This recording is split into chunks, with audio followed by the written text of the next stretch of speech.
विद्यार्थी मित्रों केम छो मजामां ने। आज आपणे धोरण 7 नी अंदर प्रकरण नंबर 11 परिमिति अने क्षेत्रफल विषे बात करीशुं। धोरण 6 नी अंदर परिमिति अने क्षेत्रफल विषे आपणे भणी चूक्या छीए। कया कया आकारोनी परिमिति शुं होय, अलग अलग आकारोना परिमितिना सूत्रो शुं होय, अलग अलग आकारना परिमितिना क्षेत्रफलना सूत्रो शुं होय, आ बधा विषे आजे आपणे आ लेक्चरनी अंदर अभ्यास करीशुं। सौप्रथम परिमिति एटले शुं? तो परिमिति एटले कोई पण बंध आकृति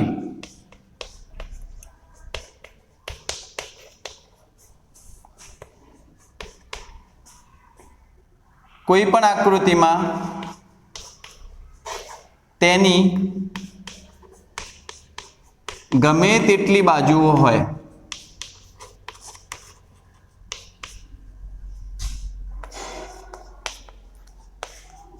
ते बधी ज बाजुओनो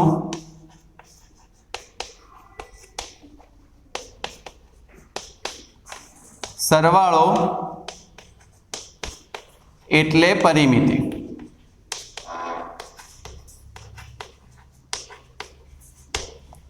दाखला तरीके जो आपणे त्रिकोणनी बात करीए तो त्रिकोणनी परिमिति आपणे कई रीते शोधीशुं। धारो के आपणी जोड़े एक आकृति छे त्रिकोण,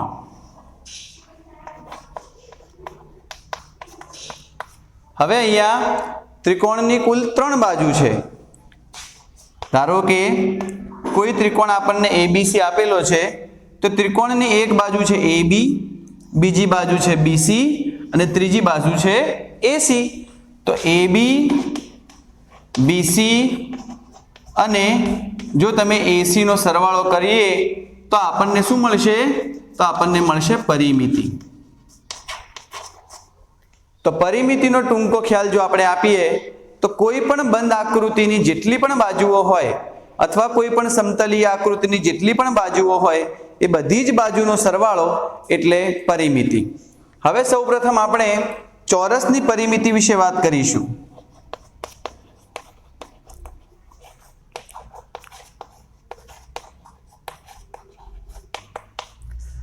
तो चौरसनी परिमिति आपणे सौप्रथम शोधता पहला चौरस एटले शुं?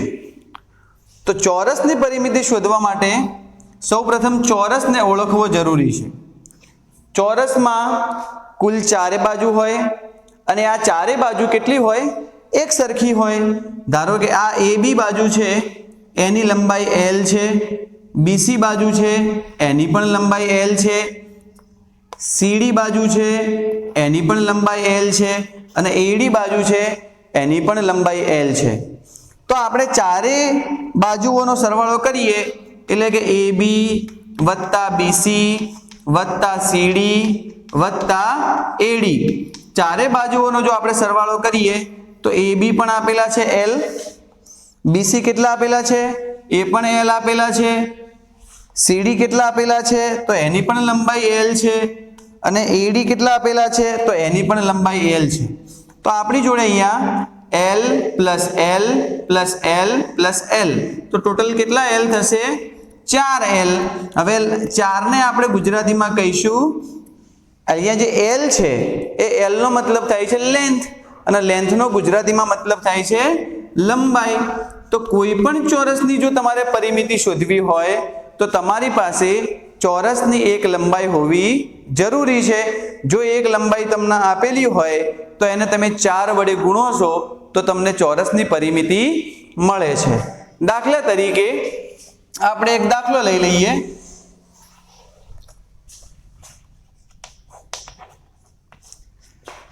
ત્રણ સેમી લંબાઈ વાળો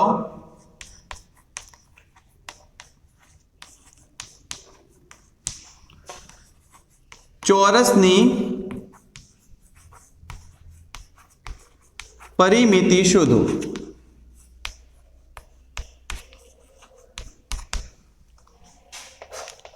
આ આપણને એક દાખલો આપેલો છે। હવે 3 સેન્ટીમીટર લંબાઈ આપણને આપેલી છે। લંબાઈ કેટલી આપેલી છે? 3 સેન્ટીમીટર। એનો મતલબ L બરાબર આપણને કેટલા આપેલા છે? 3 સેન્ટીમીટર। હવે આપણે ચોરસની પરિમિતિ શોધવાની છે, તો ચોરસની પરિમિતિ બરાબર એનું સૂત્ર શું છે? ચોરસની પરિમિતિ બરાબર 4 ગુણ્યા L। શું આપેલું છે એનું સૂત્ર? ચોરસની પરિમિતિ બરાબર 4 ગુણ્યા L। તો અહીંયા જે 4 છે એ એમને એમ રહેશે, ગુણ્યા આપણી પાસે લંબાઈ કેટલી આપેલી છે? તો આપણને લંબાઈ કેટલી આપેલી છે? 3 સેન્ટીમીટર। તો લંબાઈની જગ્યાએ આપણે શું મૂકીશું? 3 સેન્ટીમીટર। તો 4 તરી અહીંયા સેન્ટીમીટર અગર મૂકીએ તો 4 ગુણ્યા 3 કરીએ તો 4 તરી 12 સેન્ટીમીટર એની પરિમિતિ થશે। તો આવી રીતે ચોરસની કોઈ પણ બાજુ જો તમને આપેલી હોય અને એ બાજુ તમે ચોરસની કોઈ પણ બાજુ તમને આપેલી હોય અને એની પરિમિતિ જો તમારે શોધવી હોય તો ચોરસની પરિમિતિ બરાબર 4 ગુણ્યા L, લંબાઈ તમે અહીંયા મૂકી દઈશું 3 સેન્ટીમીટર, તો 4 તરી 12 સેન્ટીમીટર એની પરિમિતિ થશે। આ રીતે જુદા જુદા પ્રકારના બધા જ જેટલા આકારો આપણા ભૌમિતિક એટલે કે ગણિતની અંદર આપેલા છે એ બધા જ આકારોની આપણે પરિમિતિ શોધી શકીએ। જેવી રીતે આપણે એક પ્રકાર આપણે લીધો અહીંયા ચોરસ, એવી જ રીતે હવે બીજો આપણે પ્રકાર લઈએ છીએ લંબચોરસ।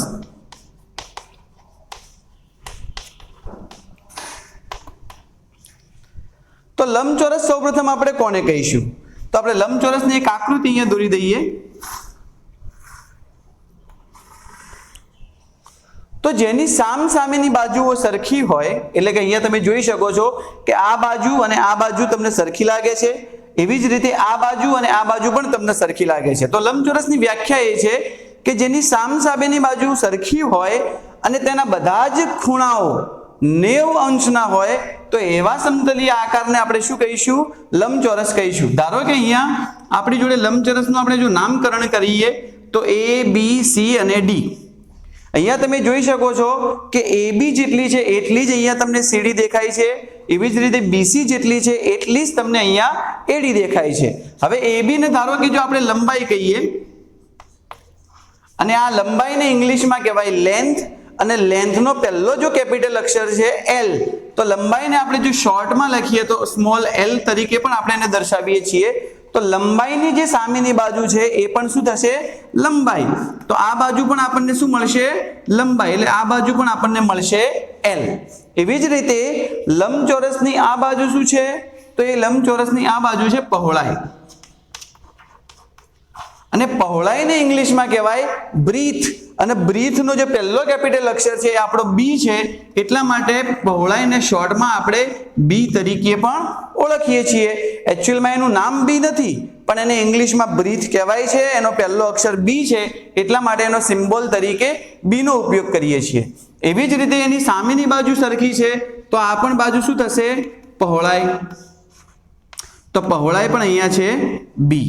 હવે આપણે પરિમિતિની પહેલા પણ વ્યાખ્યા કરીએ મુજબ કે કોઈ પણ સમતલીય આકૃતિ હોય એ સમતલીય આકૃતિની જેટલી બાજુઓ હોય એ બધી જ બાજુઓનો તમે સરવાળો કરો છો તો તમને પરિમિતિ મળે છે। તો અહીંયા આપણને લંબચોરસની પરિમિતિ આપણે શોધવી છે, તો લંબચોરસની બધી જ બાજુઓનો આપણે સરવાળો કરીશું। તો લંબચોરસની પરિમિતિ બરાબર આપણે સૂત્ર જો લખીએ તો લંબચોરસની પરિમિતિ બરાબર પહેલી એની બાજુ છે AB, બીજી એની બાજુ છે BC, ત્રીજી બાજુ છે CD અને ચોથી બાજુ છે AD। તો AB આપણને L આપેલી છે, એટલે કે AB ની જગ્યાએ જો આપણે L લખીએ, BC ની જગ્યાએ આપણને શું આપેલું છે? પહોળાઈ, એટલે પહોળાઈનો જો શોર્ટ નામ આપણે B લખીએ એનો સિમ્બોલ B છે। એવી જ રીતે CD ની જો લંબાઈ છે પાછી, તો લંબાઈને જો આપણે L તરીકે દર્શાવીએ, અને AD આપણને શું આપેલી છે? પહોળાઈ આપેલી છે, અને જો એને આપણે B તરીકે દર્શાવીએ તો તમે અહીંયા જોઈ શકો છો કે આપણી જોડે 2 લંબાઈ છે અને એવી જ રીતે 2 પહોળાઈ છે। તો એને આવી રીતે હું લખી શકું 2L + 2B। હવે આ ઇક્વેશનમાંથી એટલે કે આ સમીકરણમાંથી 2L અને 2B માંથી જો આપણે 2 ને સામાન્ય નીકાળીશું તો 2 બહાર આવી જશે અને કૌંસમાં લખાશે L + B. આ L એ શું છે? લંબાઈ દર્શાવે છે. જો એને આપણે ગુજરાતીમાં લખીએ તો 2 કૌંસમાં લંબાઈ વત્તા પહોળાઈ. તો આ રીતે લંબચોરસની પરિમિતિનું સૂત્ર બનશે 2 કૌંસમાં લંબાઈ વત્તા પહોળાઈ. જો તમારી પાસે લંબચોરસની લંબાઈ હોય અને લંબચોરસની પહોળાઈ હોય તો તમે આસાનીથી લંબચોરસની પરિમિતિ શોધી શકો છો. તો આપણા ચેપ્ટરની જે શરૂઆત છે એમાં પહેલો આપણો વિભાગ છે પરિમિતિ અને ક્ષેત્રફળ. તો પરિમિતિ વિશે તમને ધોરણ 6 ની અંદર અને ધોરણ 5 ની અંદર તમે ભણી ચૂક્યા છો. એ આપણે એનો આસો ખ્યાલ અહીંયા મેળવ્યો છે. હવે આપણે ક્ષેત્રફળ વિશે, આના સિવાય બીજા કેટલાય બીજા પ્રકારો છે, જેમ કે ચતુષ્કોણના અલગ અલગ પ્રકારો છે, ત્રિકોણના અલગ અલગ પ્રકારો છે, પણ પરિમિતિ શોધવા માટે કોઈ પણ પ્રકારના આધારે એની પરિમિતિ શોધાતી નથી. આકૃતિની કેટલી બાજુઓ છે એ બધી જ બાજુઓનો તમે સરવાળો, જેમ કે પંચકોણ છે તો એની 5 બાજુઓ હોય, ષષ્ઠકોણની 6 બાજુઓ હોય, સપ્તકોણની 7 બાજુઓ હોય, અષ્ટકોણની 8 બાજુઓ હોય, નવકોણની 9 બાજુઓ હોય. એવી રીતે જેટલી પણ બાજુઓ હોય કોઈ પણ સમતલીય આકૃતિની, એ બધી જ બાજુઓ જે તમને આપેલી, જેની કિંમત આપેલી છે, એ કિંમતોનો જો તમે સરવાળો કરી દેશો તો તમને પરિમિતિ મળી જશે. હવે આપણે આપણો બીજો વિભાગ છે ક્ષેત્રફળ. તો ક્ષેત્રફળ વિશે આપણે થોડોક આછો ખ્યાલ મેળવીએ. આપણો બીજો વિભાગ છે ક્ષેત્રફળ.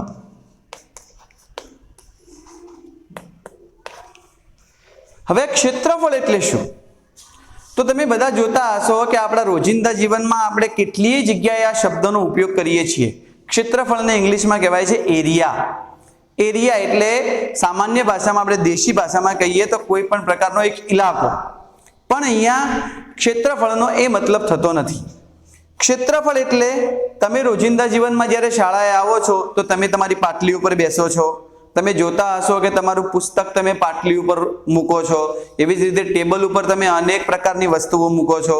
તમારું ઘર તમે જ્યારે લેવા જશો ત્યારે તમને જે પ્લોટ, જે તમારા ઘરનો પ્લોટ છે, એ પણ તમને ક્ષેત્રફળના આધારે તમે ખરીદો છો.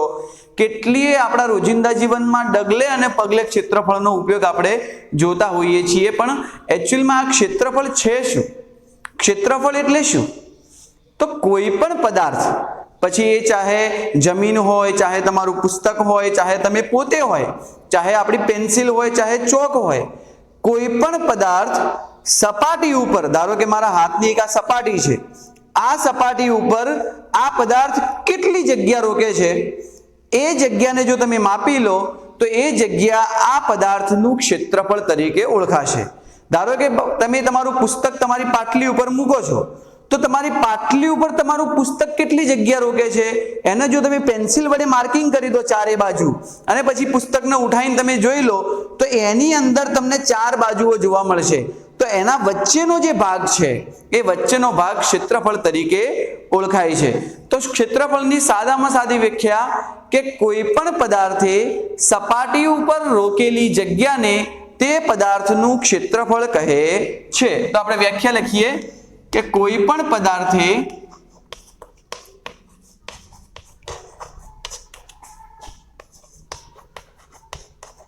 સપાટી ઉપર રોકેલ જગ્યાને તે પદાર્થનું ક્ષેત્રફળ કહે છે. હવે આપણા આ ચેપ્ટરની અંદર ચોરસ અને લંબચોરસનું ક્ષેત્રફળ તમે ધોરણ 6 ની અંદર ઓલરેડી ભણી ચૂક્યા છો. તો આપણે આ ચેપ્ટરની અંદર ચોરસ અને લંબચોરસના ક્ષેત્રફળ વિશે વાત નથી કરવાની. સમલંબ ચતુષ્કોણ, સમાંતર બાજુ ચતુષ્કોણ, આ બધા ચતુષ્કોણના ક્ષેત્રફળ વિશે વાત કરવાની છે. પણ તમને ચોરસ અને લંબચોરસના ક્ષેત્રફળ વિશે થોડો આછો ખ્યાલ આપી દઉં. તો સૌથી પહેલા આપણે એક પ્રકાર લઈએ છીએ ચોરસ. તો ચોરસની અંદર તમે આકૃતિ આપણે ધારો કે લઈ લઈએ ચોરસને, તો ફરીથી આપણે ચોરસ એટલે શું? તો જે સમતલીય આકૃતિની ચારે બાજુ સરખી હોય, અથવા તો જે ચતુષ્કોણ તમે બોલો તો પણ ચાલે, કેમ કે ચોરસમાં પણ 4 ખૂણા છે. તો જે ચતુષ્કોણમાં ચારે બાજુ સરખી હોય અને બધા જ ખૂણા કેવા હોય? 90 અંશના હોય, તો એવા ચતુષ્કોણને આપણે શું કહીશું? ચોરસ કહીશું. તો અહીંયા ચોરસનું આપણે ક્ષેત્રફળ શોધવાનું છે કે ધારો કે આ ચોરસની એક લંબાઈ છે, અહીંયા ચોરસની પહોળાઈ હોઈ શકે છે, પણ ચોરસની જે પહોળાઈ છે એ જ એની લંબાઈ જેટલી હોય છે, એટલે કે ચોરસની ચારે બાજુઓ સરખી હોય છે, એટલે એની પહોળાઈને પણ ચોરસની શું તરીકે લેવાય છે? લંબાઈ તરીકે લેવાય છે. તો ચોરસમાં લંબાઈ પણ L હશે અને પહોળાઈ પણ શું હશે? એની L હશે. એટલા માટે ચોરસનું ક્ષેત્રફળ જે છે એનું સૂત્ર છે L ગુણ્યા L, અને આપણે એને કહીએ છીએ L² અથવા તો L નો વર્ગ.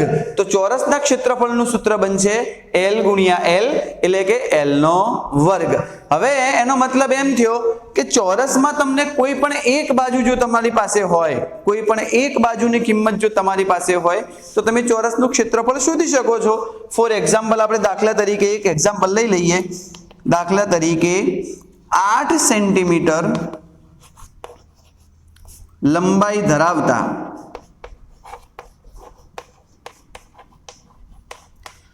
ચોરસનું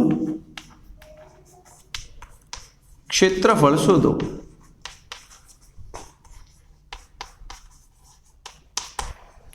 તો અહીંયા આપણને લંબાઈ કેટલી આપેલી છે? 8 સેન્ટીમીટર. લંબાઈને ઇંગ્લિશમાં શું કહેવાય? લેન્થ. લેન્થ એટલે L. તો અહીંયા L નું માપ આપણને કેટલું આપેલું છે? 8 સેન્ટીમીટર. હવે આપણે શોધવાનું શું છે? ચોરસનું ક્ષેત્રફળ. તો ચોરસના ક્ષેત્રફળનું આપણે સૂત્ર લખીએ કે ચોરસનું ક્ષેત્રફળ બરાબર શું સૂત્ર છે? L ની 2 ઘાત. L ની 2 ઘાત એટલે ક્યારે હોય? ઘાત અને ઘાતાંકનું આપણે ધોરણ 6 માં થોડું આછો ખ્યાલ મેળવ્યો કે ઘાત અને ઘાતાંકમાં ક્યારે L ની 2 ઘાત લખાય? જ્યારે ગુણાકારની ક્રિયા હોય, આધાર સરખો હોય તો ઘાતાંકોનો શું થાય? સરવાળો. અહીંયા તમે જુઓ છો, અહીંયા L ની ઉપર 1 ઘાત છે, અહીંયા પણ L ની ઉપર 1 ઘાત છે. આ L ની ઉપર 1 ઘાત છે એને કહેવાય ઘાતાંક, અને L ને શું કહેવાય? આધાર. અહીંયા પણ L ને શું કહેવાય? આધાર, અને અહીંયા છે ઘાતાંક. બંને વચ્ચે પ્રક્રિયા શાની છે? ગુણાકારની. તો આપણો નિયમ શું છે કે ગુણાકારની ક્રિયા હોય અને આધાર સરખો હોય તો ઘાતાંકોનો શું થાય? સરવાળો થાય. તો અહીંયા ઉપર L ની ઉપર 1 ઘાત વત્તા L ની ઉપર 1 ઘાત, તો બંનેનો સરવાળો કરીશું તો L ની કેટલી ઘાત થશે?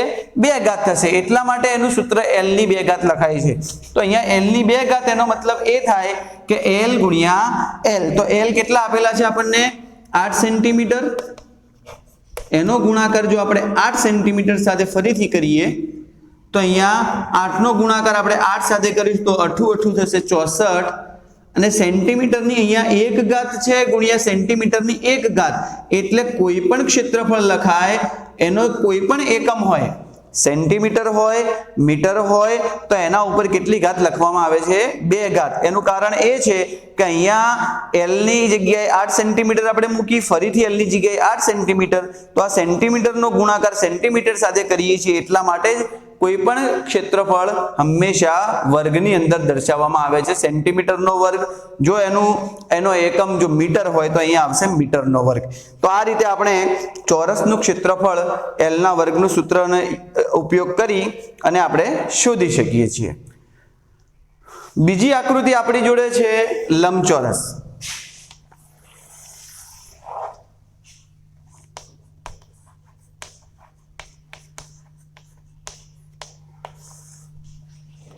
હમણાં જ આપણે પરિમિતિ શોધતા પહેલા વાત કરી હતી કે લંબચોરસ એટલે શું? તો જે ચતુષ્કોણની સામસામેની બાજુઓ સરખી હોય અને એના બધા જ ખૂણાઓ કેટલા હોય? 90 અંશના હોય, એના આપણે શું કહીશું? લંબચોરસ. તો આજે આપણે લંબચોરસનું ક્ષેત્રફળ શોધવું છે. તો આપણે લંબચોરસની એક આકૃતિ દોરી દઈએ. અહીંયા એક લંબચોરસ આપેલો છે ABCD. એની અંદર CD એની શું છે? તો લંબાઈ છે, એને આપણે L તરીકે દર્શાવીશું. BC એની શું છે? પહોળાઈ છે, એને આપણે B તરીકે દર્શાવીશું. તો લંબચોરસનું ક્ષેત્રફળ શોધવાનું સૂત્ર શું છે? તો લંબચોરસનું ક્ષેત્રફળ બરાબર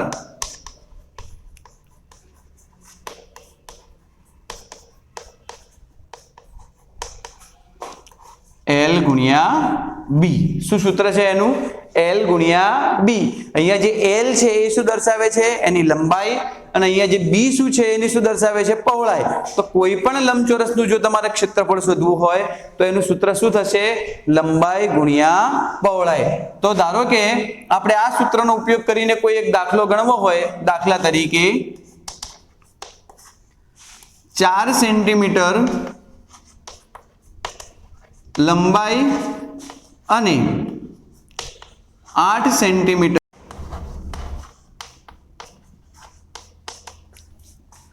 તો અહીંયા લંબચોરસના ક્ષેત્રફળનું સૂત્ર આપણે મૂકીશું સૌથી પહેલા. તો સૌથી પહેલા જે આપેલું છે એની વાત કરીએ તો અહીંયા લંબાઈ કેટલી આપેલી છે આપણને? 4 સેન્ટીમીટર. તો લંબાઈની જગ્યાએ આપણે મૂકીશું L બરાબર કેટલા સેન્ટીમીટર? 4 સેન્ટીમીટર. બીજું આપણને શું આપેલું છે? 8 સેન્ટીમીટર. શું આપેલું છે? પહોળાઈ આપેલી છે. તો પહોળાઈ એટલે આપણે શું લખીશું? B. તો B બરાબર કેટલા આપેલા છે? 8 સેન્ટીમીટર. તો આપણે હવે લંબચોરસનું ક્ષેત્રફળનું સૂત્ર લખીએ તો લંબચોરસનું ક્ષેત્રફળ બરાબર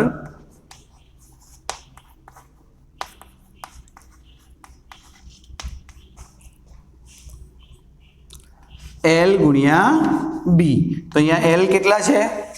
તો L બરાબર છે 4 સેન્ટીમીટર અને B કેટલા છે? તો B બરાબર છે 8 સેન્ટીમીટર. તો અહીંયા 4 નો ગુણાકાર આપણે કોની સાથે કરીએ? 8 સાથે. તો 4 અઠા કેટલા થાય? તો 32 અને સેન્ટીમીટર ગુણ્યા સેન્ટીમીટર તો શું આવશે? સેન્ટીમીટરનો વર્ગ. તો આ રીતે કોઈ પણ લંબચોરસનું જો તમને લંબાઈ અને પહોળાઈ જો તમને આપેલી હોય તો એનું તમે ક્ષેત્રફળ શોધી શકો છો.